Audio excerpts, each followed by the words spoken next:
How to see my friend's location on Snapchat. Let's not waste any more time and head right to it.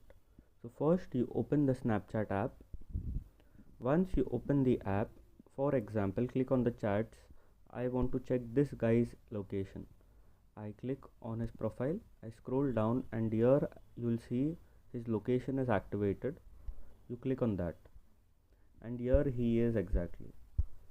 I found his location. But in case if you want to see everyone that's close by to you, on the left side here there will be an location option.